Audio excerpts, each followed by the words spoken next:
कोल्हापूरची महादेवी हत्तीण असो किंवा मुंबईतली कबूतर, सध्या या दोन्ही प्रकरणात जैन समाज रस्त्यावर उतरलाय। शांत, समंजस आणि अहिंसक असलेला हा जैन समाज सध्या अचानक आक्रमक का होऊ लागलाय? जैन समाज राजकीय अस्तित्व शोधतोय का? राजकीय वर्चस्वासाठी जैन समाजाचे प्रयत्न सुरू आहेत का? असे अनेक प्रश्न त्यामुळे उपस्थित झालेत। तर दुसरीकडे जैन समाजाबद्दल प्रत्येक राजकीय पक्षाचा स्वतःचा असा चष्मा आहे। पाहूया जैन समाज, वोट बँक आणि राजकारणावरचा हा स्पेशल रिपोर्ट।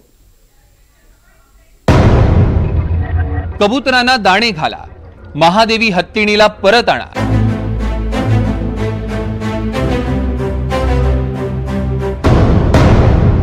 जैन समाजाची आक्रमक भूमिका।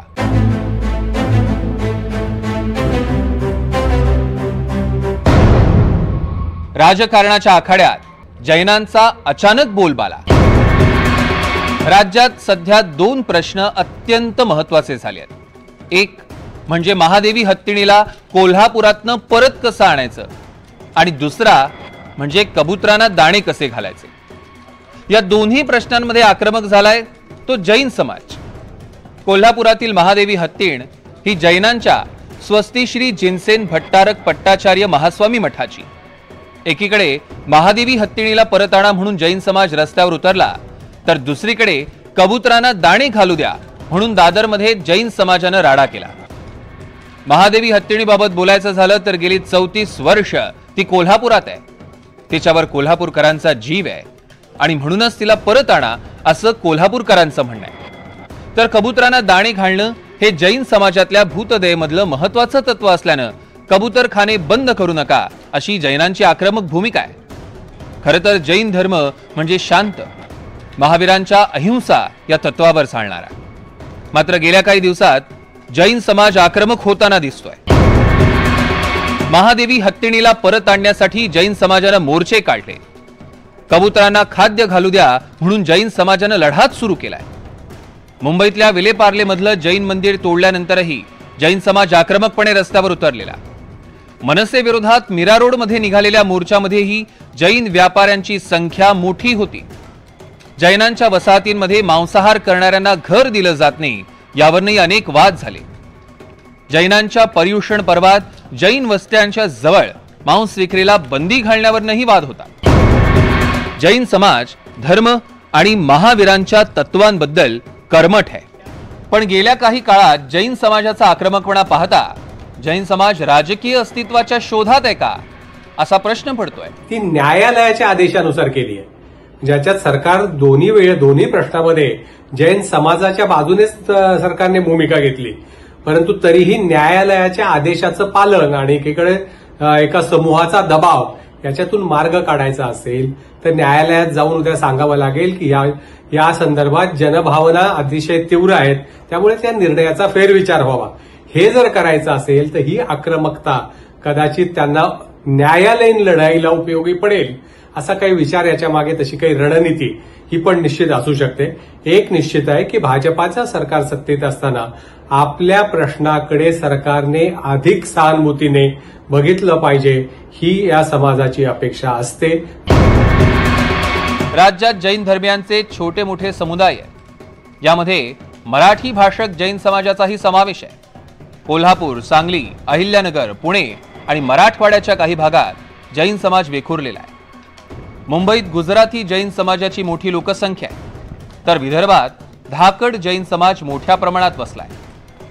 विधानसभेतले 2% सदस्य जैन आहेत। विद्यमान विधानसभेत महायुतीचे 7 जैन आमदार आहेत। मलबार हिलमधनं मंगलप्रभात लोढा, घाटकोपर पूर्वेतनं पराग शाह, मीरा भाईंदरमधनं नरेंद्र मेहता, गंगापूर मतदारसंघातनं प्रशांत बंब, मानकापूरमधनं चैनसुख संचेती, इचलकरंजी मतदारसंघातनं राहुल आवाडे, तर शिरोळ मतदारसंघातले राजेंद्र यड्रावकर असे 7 जैन आमदार आहेत। यापैकी 6 आमदार भाजपचे तर 1 आमदार शिंदे गटाचा आहे। जैनांची लोकसंख्या राज्यात विखुरलेली आहे, व्यापारात त्यांची आघाडी आहे आणि या समाजाकडे बऱ्यापैकी पैसाही आहे। त्यामुळे जैन समाजाला दुखावण्याची रिस्क कुठलाही राजकीय पक्ष घेताना दिसत नाही। भाजपची तर जैन ही हक्काची वोट बँक आहे। मुख्यमंत्री देवेंद्र फडणवीसांनी महादेवी हत्तीणीला परत आणण्यासाठी वनताराच्या प्रतिनिधींची तातडीनं केलेली चर्चा आणि कबूतरखान्यामध्ये कंट्रोल फीडिंग करण्याची भूमिका ही भाजपनं जैनांना न दुखावण्यासाठीची उचललेली सावध पावलं आहे। लोकभावना आहे आणि दुसरीकडे लोक आरोग्य देखील आहे। या दोघांची सांगड आपल्याला घालावी लागेल। काही मार्ग काल आम्हाला सुचलेले देखील आहेत, आम्ही कोर्टासमोर मांडू, जेणेकरून इतक्या वर्षाची ही जी परंपरा आहे ती परंपराही खंडित होणार नाही आणि त्यासोबत मला असं वाटतं की आरोग्याचाही प्रश्न निर्माण होणार नाही। आणि आपण जॉईंटली सुप्रीम कोर्टाला विनंती करू की हा हत्ती म्हणजे माधुरी त्याला तिथेच आपल्या कोल्हापूरमध्ये नानणी मठ जे आहे त्याच्या परिसरामध्ये तिथेच आपण एक रेस्क्यू सेंटर तयार करू। हाय पॉवर कमिटीने ज्या प्रकारचे निर्देश दिले आहेत त्या निर्देशानुरूप सर्व प्रकारच्या सोयी तिथेच करू आणि तिथेच तो हत्ती आपण आणू अशी आम्ही मागणी करतो आणि तुम्ही त्याला समर्थन द्या। त्यांनी त्याला समर्थन देण्याचंही मान्य केलेलं आहे आणि सोबत त्यांनी हे देखील मान्य केलेलं आहे की जर कोर्टाने अशा प्रकारचं काही आदेश आपल्याला दिला तो कोर्ट देईल असं आम्हाला वाटतंय। कबूतरखाने बंद झालेच पाहिजेत अशी कालपर्वापर्यंत आक्रमक भूमिका घेणाऱ्या मनसेचे सूरही आता नरमलेत, तर ठाकरेंची शिवसेना सुद्धा कबुतरांबद्दल जरा आस्ते कदमच दिसते। कायदा हातात घेऊ नये।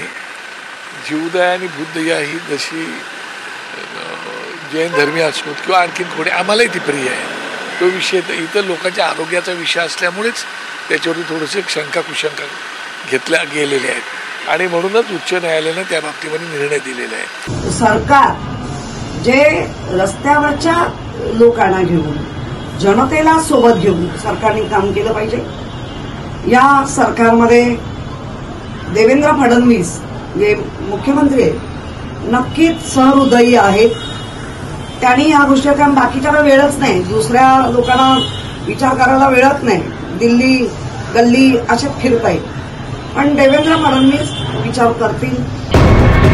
जैन समाज शांत, संयमी, अहिंसक आहे, पण तितकाच धर्माबद्दल कर्मठ आहे। गेल्या काही काळापर्यंत जैन समाज शांत आणि व्यापारात मग्न होता। आता मात्र जैन समाज विविध आंदोलनातनं राजकीय भूमिका मांडू लागलाय। राज्यात हातपाय पसरलेल्या जैन समाजाला आता राजकीय वर्चस्वाचे वेध लागलेत का असा प्रश्न त्यामुळे विचारला जातोय। Bureau report, NDTV Marathi, Mumbai.